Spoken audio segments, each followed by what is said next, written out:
Hello everyone. Now today in this class we are going to discuss about human skeleton system. Okay? So let us start. Skeleton system क्या है? Normally अगर देखा जाए तो skeleton system consists of framework of bones and a few cartilages. ये एक ढांचा देता है हमारी बॉडी को जिस पे हमारे मसल्स वगैरह सब अच्छे से फिक्सअप होते हैं। ये एक अरेंजमेंट देता है, एक फ्रेमवर्क देता है जिसमें कुछ कार्टिलेजेस भी होते हैं और जनरली बोन्स होते हैं। Okay, bones and cartilages are specialised connective tissue. आपका जो बोन्स एंड कार्टिलेजेस है ये स्पेशलाइज्ड कनेक्टिव टिश्यू के अंडर में आता है। Okay, at the time of birth there are approximately 300 bones. जब हमारा बर्थ होता है, जब जन्म होता है, उस समय जो हड्डियाँ होती हैं वो टोटल आपकी 300 होती हैं। और जैसे जैसे हम बड़े होते हैं, एडल्ट होते हैं, तो उस टाइम हमारी जो कुछ हड्डियाँ होती हैं वो फ्यूज़ कर जाती हैं और फिर वो 206 हड्डियाँ बन जाती हैं। Okay, the first and most apparent function of the skeleton system is to provide a framework for the body. इसका जो मोस्ट इम्पॉर्टेंट वर्क है या फिर काम है या फिर इसको कैसे हम क्या जानेंगे इसके बारे में, स्केलेटन सिस्टम के बारे में आखिर है क्या ये हमारी जो बॉडी होती है उसको फ्रेम अप करता है, बहुत अच्छे से फ्रेमवर्क प्रोवाइड कराता है। The presence of a bony skeleton allow the organisms to have a distinct shape adapted towards a particular lifestyle. Okay, the structure of the skeleton also allow it to absorb the impact of running at high speeds. अब क्या होता है, आपका जो skeleton system होता है ना, वो एक प्रॉपरली आपको खड़े रहने का, बैठने का, हर चीज़ का एक तरीका, एक स्पेसिफाई फंक्शन प्रोवाइड करता है। ओके, हमारे स्केलेटन सिस्टम की वजह से ही हम तरीके से बैठ पाते हैं, अच्छे से चल पाते हैं। अलग अलग बोन्स का अलग अलग फंक्शन होता है जो कि बहुत ज़्यादा मेजर रोल प्ले करता है हमारी डे टू डे लाइफ में। Okay, the skeleton system also provide an important form of attachment to the muscular system. ऐसे हम पहले ही आपको बता चुके हैं कि हम हमारा जो स्केलेटन सिस्टम होता है इसी में हमारी जो मसल्स होती हैं वो अटैच होती हैं। Okay, bones and exoskeletons are hard and do not bend or move when muscles are flexed। और इसमें जब मसल्स वगैरह फिक्स हो जाती हैं तो ये आपका मुड़ता नहीं है और आपका इधर उधर मूव नहीं करता है। Okay, the obvious function of the skeleton system is the role it plays protecting the fragile internal organ. In humans, this is seen in the skull, which surrounds the brain completely. It also exhibited by the rib cage, which surrounds the lungs and heart, but still allows for expansion. Okay, ये जो हमारा skeleton system होता है ना, इतनी अच्छे से मतलब ये अपना अटैच होता है ना एक दूसरे से। ये आपके इंटरनल्स ऑर्गन्स को भी प्रोटेक्ट करता है, जैसे कि यहाँ पे आप देख रहे हैं कि ये आपके लंग्स और हार्ट को बचाता तो है लेकिन साथ में ये उसको अलाउ भी करता है कि वो एक्सपेंड करे। अब अगर लंग्स और हार्ट एक्सपेंड फिर रिलैक्स, एक्सपेंड फिर रिलैक्स नहीं करेंगे तो फिर वो तो अपना फंक्शन नहीं करेंगे। लेकिन बशर्ते इसके आपका जो स्केलेटन सिस्टम होता है वो उसको उतना स्पेस प्रोवाइड करता है कि वो अपना फंक्शन बखूबी कर लेते हैं। Okay, even invertebrates like snail and prawns often have hard exoskeletons to protect themselves from predators। जो इनवर्टिब्रेट्स होते हैं जैसे कि आपका स्नेल हो गया, प्रॉन्स हो गए, ये कैरी ऑन करते हैं हार्ड एक्सोस्केलेटन्स। ओके, जो कि उसको प्रोटेक्ट करता है दुश्मनों से। Now let's start skeleton. अब हम इसको डिस्क्राइब करेंगे कि आपके स्केलेटन सिस्टम को किन दो पार्ट में डिवाइड किया गया है। हाँ, तो आपका जो स्केलेटन सिस्टम है ये टोटल 206 बोन्स को कैरी ऑन करता है, जिसमें आपके दो पार्ट्स होते हैं। एक आपका एक्सियल स्केलेटन हो गया और एक आपका अपेंडिकुलर स्केलेटन हो गया। हमारा जो एक्सियल स्केलेटन होता है वो 80 होता है, टोटल 80 बोन्स होते हैं उसमें। और जो अपेंडिकुलर स्केलेटन्स होता है उसमें 126 होते हैं। तो चलो पहले एक्सेल की बात करते हैं, ठीक है। हमारा जो एक्सेल स्केलेटन है जिसमें 80 बोन्स होते हैं, ये कैरी ऑन करता है, इसके अंदर में क्या क्या आते हैं, ये कंसिस्ट क्या क्या करता है, ठीक है। तो ये आपका स्कल कंसिस्ट करता है जिसमें 29 बोन्स होते हैं। वर्टेब्रल कॉलम कंसिस्ट करता है जिसमें आपके 26 बोन्स होते हैं। रिब्स कंटेन करता है जिसमें आपके 24 बोन्स होते हैं। एंड एक स्टर्नम कंसिस्ट करता है जो आपका सिंगल बोन का होता है, ओके। अब हम इसको वन बाय वन देखेंगे। सबसे पहले हम स्कल की बात करें तो जो आपका स्कल होता है, फर्दर इसके अंदर आपके आते हैं फेशियल बोन्स, ओके, हमारी चेहरे की हड्डियाँ जिसकी टोटल काउंट होती है 14।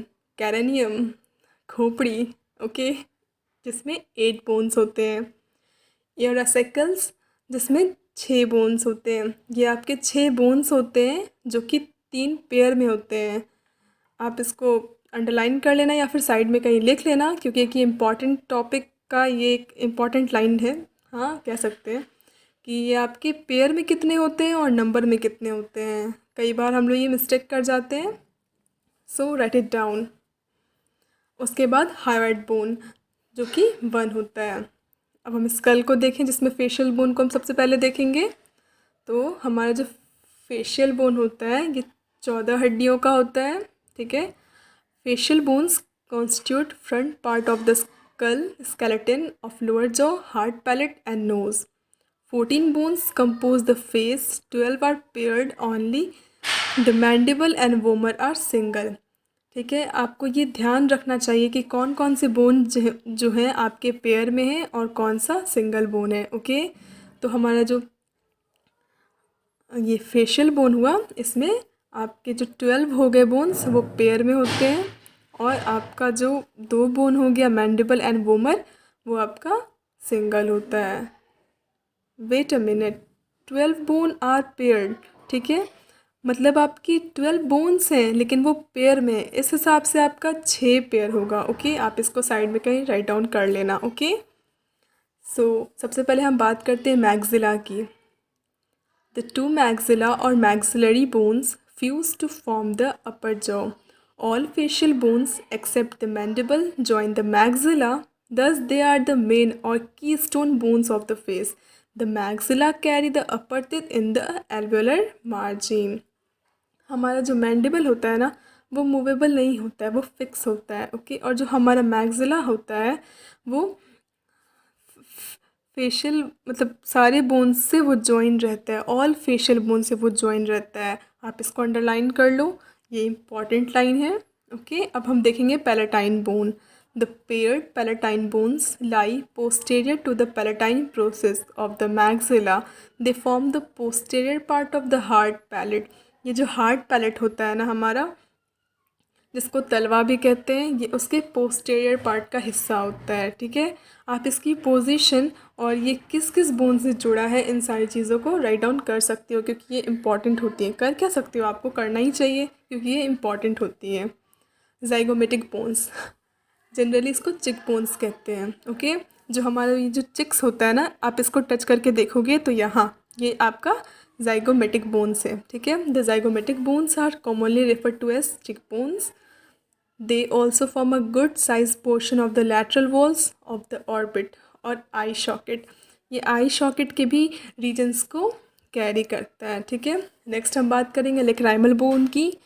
The lacrimal bone are finger size bones forming part of the medial wall of the each orbit. Each lacrimal bones have a groove that serve as a pathway for tears, ठीक है। रोता कौन नहीं है यार, obvious सी बात है, हर कोई रोता है, ठीक है। तो जहाँ से रोते हो वहाँ की पोजीशन भी देख लो, ओके। खैर रोना नहीं चाहिए, ठीक है।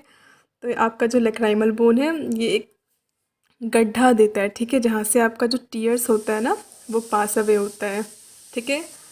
Nasal bones, the smaller rectangular bones forming the bridge of the nose are the nasal bones, ठीक है। फिर हम वोमर की बात करते हैं। The single bone in the medial line of the nasal cavity is the vomer. The vomer forms most of the bony nasal septum, ठीक है। इसको भी आप बस ध्यान रखना कि इसका क्या काम है, फिर ये नेजल कैविटी के थ्रू पास आउट होता है, और नेज़ल सिस्टम को ये फॉर्म करता है, जो आपका वोमर होता है, जो सेपरेशन होता है ना उसके बीच में, उसी की बात कर रहा है यहाँ पे। फिर हम बात करेंगे इन्फीरियर नेज़ल कॉन्चा की, ठीक है। The inferior nasal concha are thin curve bones projecting medially from the lateral walls of the nasal cavity. हमारा जो नोज़ का अंदर का कैविटी होता है, जो बेंडिंग होता है ना यहाँ पे, जो अंदर की तरफ जाता है बिल्कुल, उसे ही नेज़ल कॉन्चा कहते हैं। हम अब नेक्स्ट बात करते हैं मैंडिबल की। द मैंडिबल और lower jaw is the largest and strongest bone of the face. It joins the temporal bones on each side of the face, forming the only freely movable joints in the skull. The horizontal part of the mandible, the body, forms the chin, two upright bars of the bone, the rami, extended from the body to connect the mandible to the temporal bone. ये किससे connect हो रहा है आपको ये ध्यान रहना चाहिए, ओके। और ये सबसे लार्जेस्ट एंड स्ट्रॉन्गेस्ट बोन होता है फेस का, आप इसको भी ध्यान रखना, ओके। अब हम नेक्स्ट बात करते हैं कैरेनियम की। तो हमारा जो कैरेनियम होता है, कह सकते हैं कि ये रूफ है, रूफ होता ही है एक्चुअली में, ये हमारे ब्रेन को प्रोटेक्ट करता है। ये टोटली 8 बोन्स को कंसिस्ट करता है, जिसमें आपका एक फ्रंटल आता है, 2 पैराइटल बोन्स आते हैं, 2 टेम्पोरल बोन्स आते हैं, एक ऑसिपिटल आता है, एक पेयर में स्फेनमॉइड आता है और एक पेयर में एथमॉइड आता है। आपको बोन्स का नंबर एकदम फिक्स याद रहना चाहिए, याद कर लेना। और बोन्स को याद करने का सबसे अच्छा तरीका होता है कि आप उसको फील करके याद करो खुद पे कि हाँ ये ऐसे ऐसे है, हाँ तो जल्दी याद हो जाता है ऐसे, ठीक है। हम बात करते हैं कैरेनियल बोन्स की। It is a hollow and nearly rounded bony structure which protects the brain. ये हमारे ब्रेन को प्रोटेक्ट करता है। टोटल 8 बोन्स का बना हुआ होता है। अब वन बाय वन हम सारे बोन को डिस्कस करते हैं, ओके। तो सबसे पहले बात हम करते हैं फ्रंटल बोन की, जो कि आपका 1 होता है नंबर में। The frontal bone form the forehead, the bony projections under the eyebrow and the superior part of each eye orbit. हमारा जो आँख होता है ना, आईब्रो के जस्ट ऊपर देखना, जो माथा होता है ना, माथा कहते हैं हम इसे, वो हमारा फ्रंटल बोन होता है, ठीक है। अब बात करते हैं पैराइटल बोन की। तो जो पैराइटल बोन होता है वो 2 होता है, ठीक है, जो कि आपके फ्रंटल के इमीडिएट बाद होता है और एक उसके बाद होता है, ठीक है। The pair parietal bones form most of the superior and lateral walls of the cranium. Most of the regions को हमारा पैराइटल बोन्स कैरी ऑन करता है। They meet in the mid line of the skull at the sagittal sutures and form the coronal sutures where they meet the frontal bone. हमारा जो कैरेनियम का जो भी bones वगैरह होता है ना, वो जिस जॉइंट से अटैच होता है उसको सूचर्स कहते हैं, ठीक है। नेक्स्ट बात करते हैं हम टेम्पोरल बोन की, जो कि 2 होता है पेयर में, ठीक है। The temporal bones lie inferior to the parietal bone. They join them at the squamous sutures. आप किसी भी जॉइंट को देख लो कैरेनियम के, वहाँ पे सूचर आएगा ही आएगा, ठीक है, क्योंकि उसके जॉइंट को ही सूचर बोलते हैं। टेम्पोरल बोन आपका साइड वाला होता है, कान के ऊपर वाला जो बोन होता है ना, उसको टेम्पोरल बोन कहते हैं। लास्टली हमारा इसमें ऑसिपिटल बोन आता है, जो कि 1 होता है, ठीक है।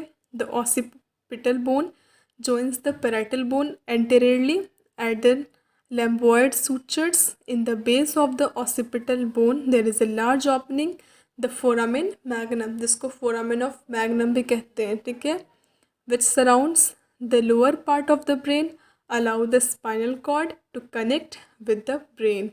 ये क्या होता है, यहाँ पे ऑसिपिटल बोन जो हमारा होता है, आप उस जो उसका लास्ट पार्ट होता है वहाँ पे एक छेद होता है, ठीक है, जहाँ से हमारा स्पाइनल कॉर्ड कंटिन्यू करता है, ठीक है, और वो ब्रेन और स्पाइनल कॉर्ड को जोड़ता है, जिसको फोरामेन ऑफ मैग्नम कहते हैं, ठीक है।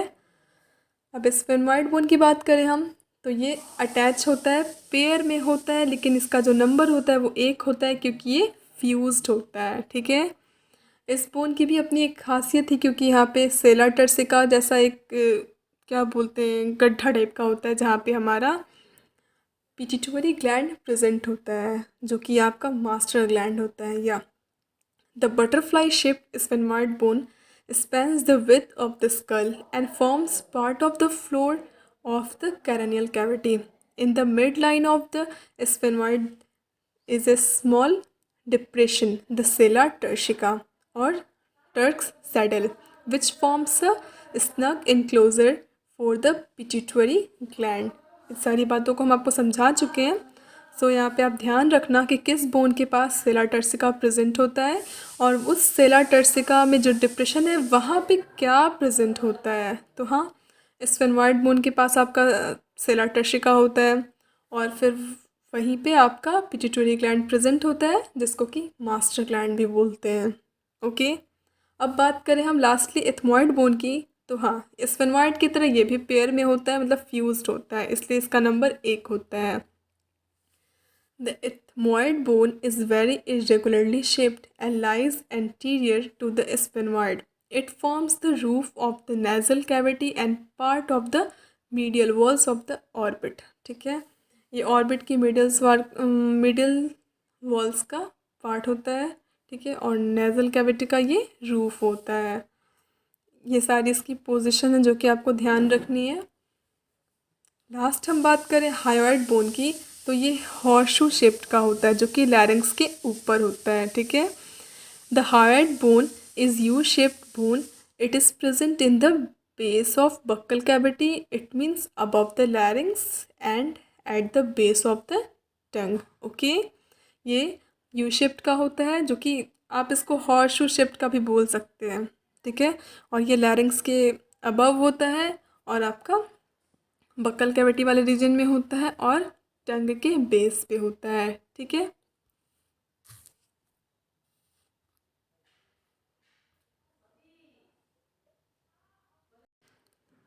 नेक्स्ट हम बात करते हैं एयरोसाइकल्स की. They are 6 in number and 3 in pairs. They are present in middle ear. ये मिडिल ईयर में होता है और ये जनरली क्या करता है, हेल्प करता है एम्प्लीफिकेशन में साउंड की. ओके, तो आपका ये 3 बोन हो गया, मैलियस, इनकस और stapes. Okay, now we are going to discuss about vertebral column. ठीक है, ये आपका 26 होता है. Vertebral column is also known as backbone.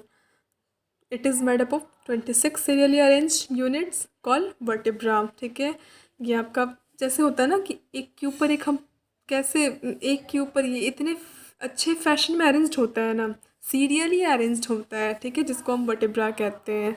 A hollow central portion occurs in each vertebra, which together forms a structure through which the spinal cord passes. ठीक है, ये spinal cord को रास्ता देता है पास आउट होने का. Vertebral column protect the spinal cord. ये हमारे स्पाइनल कॉर्ड को प्रोटेक्ट भी करता है हर तरीके के शॉक से, क्योंकि अगर हमारा स्पाइनल कॉर्ड किसी भी तरीके से इंजरी हो जाता है तो हम सीधे पैरालाइज्ड हो जाएंगे. ठीक है, क्योंकि वो हमारे CNS का पार्ट होता है. It supports the head and serves as the point of attachment for the ribs and musculature of the back.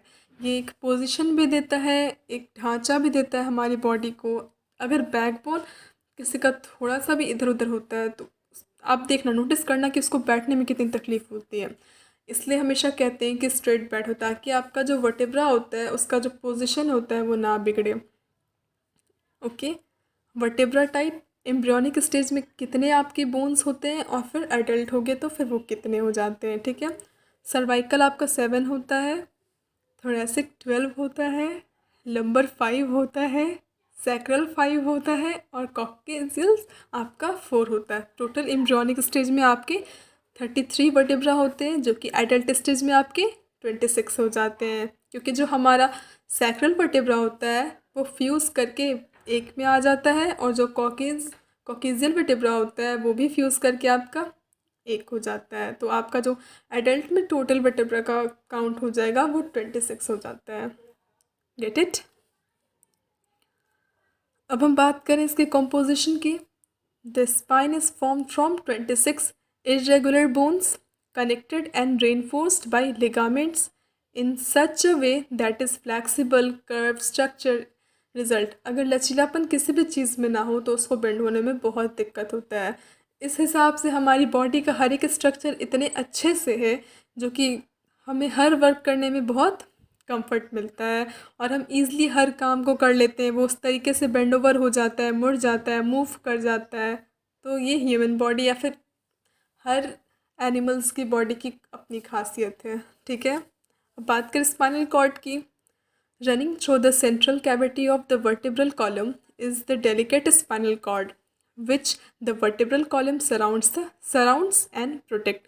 हम आपको पहले भी बता चुके हैं कि हमारा जो वर्टिब्रा होता है वो उसके ही अंदर जो हॉलो रीजन होता है स्पाइनल कॉर्ड कैरी ऑन करता है, वो पास करता है। और स्पाइनल कॉर्ड जो होता है ना वो बहुत सेंसिटिव होता है और उसे प्रोटेक्ट करना वर्टिब्रा का काम होता है, वो उसका फंक्शन होता है। Vertebra. Before birth, the spine consists of 33 separate bones called vertebra, but 9 of these eventually fuse to form the two composite bones, the sacrum and the coccyx, that construct the inferior portion of the vertebral column. पहले भी बता चुके हैं कि हमारा जो sacral vertebra होता है और जो कॉकिजल वर्टेब्रा होता है वो फ्यूज़ कर जाता है और आपका जो 33 वर्टेब्रा होता है वो 26 वर्टेब्रा हो जाता है एडल्ट स्टेज में। अब हम बात करें वन बाय वन हर वर्टेब्रा की। Cervical vertebra. Of this 24 single bones the 7 vertebra of the neck are cervical vertebra. आपका 7 सर्वाइकल होता है, 12 थोरैसिक होता है, 5 लंबर होता है।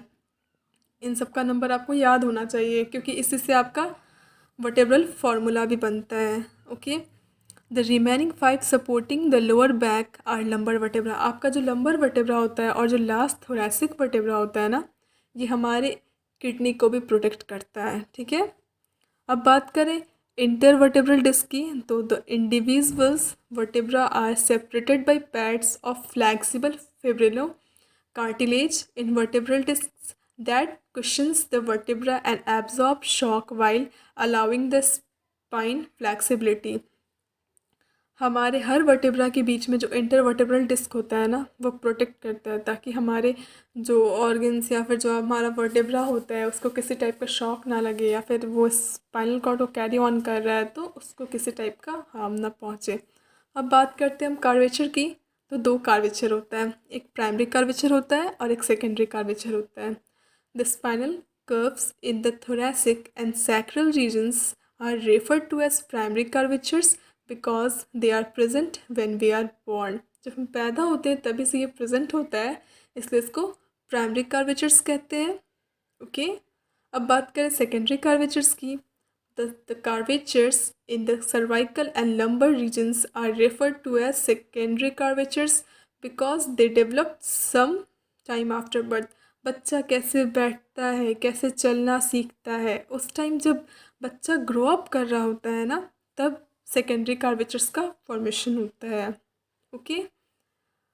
बात करें अब बॉडी और सेंट्रम की, तो disc like weight bearing part of the vertebra facing anteriorly in the vertebral column, ठीक है। Vertebral arch formed from the joining of the all posterior extensions the lamina and pedicles from the vertebral body. आप इसको one by one करके पढ़ लो, इतना enough है। बाकी आपको पता होना चाहिए कि वर्टेब्रा कितना है, हर हड्डी का नंबर कितना है, उसका एक प्रॉपर फंक्शन आपको मालूम होना चाहिए, ठीक है। Transverse process 2 lateral projections from the vertebral arch, जो साइड से निकलता है ना लैटरल प्रोजेक्शंस, उसको ट्रांसवर्स प्रोसेस कहते हैं। Spinous process single projections arising from the posterior aspect of the vertebral arch actually the fused lamina. Spine आपका side से निकलता है, ठीक है। जो ऊपर मतलब पीछे वाला पोजीशन होता है ना पोस्टीरियर पोजीशन, उस रीजन से, ठीक है। Superior and inferior articular process paired projections lateral to the vertebral foramen allowing a vertebra to form joints with the adjacent vertebra. आपका जो superior and inferior articular process होता है ना ये एक्चुअली क्या होता है, आपको एक पोजीशन प्रोवाइड करता है जिससे आके आपका दूसरा वर्टेब्रा अटैच होता है, ज्वाइन करता है वहाँ पे अपने एडजेसेंट वर्टेब्रा से। ओके। अब बात करें सर्वाइकल की, तो the 7th cervical vertebra from C1 to C7 from the neck regions of the spine, जिसमें आपका सबसे पहला जो आता है एटलस वर्टेब्रा, ठीक है, जिसको C1 भी कहते हैं, has no body, the superior surfaces of its transverse process contain a large depression that receive the occipital condyle of the skull. हमारा जो स्कल होता है ना वो डाइकॉन्डाइलिक होता है, ठीक है। तो उसमें जो दो कॉन्डाइल्स निकले होते हैं ना वो आके इस वर्टेब्रा से अटैच कर जाते हैं, और इसी जिसको एटलेटो ऑसिपिटल जॉइंट भी कहते हैं, ठीक है। Axis. The axis C2 act as the pivot for the rotation of the atlas and skull above. It has a large upright process, the dents, which act as the pivot point. आपको पता यहाँ पे जो इसका joint होता है, ये जैसे पाइवट पॉइंट है, ये सब आपको ध्यान रखना होगा, ठीक है।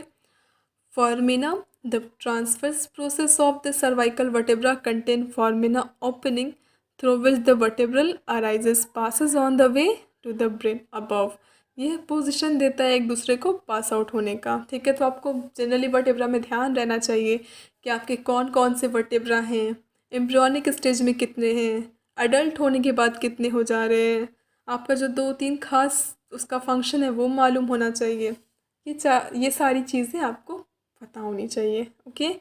अब नेक्स्ट बात करते हैं हम रिब्स की। तो हमारा टोटल रिब्स 24 होता है, जिसमें आपका देखते हैं इसको।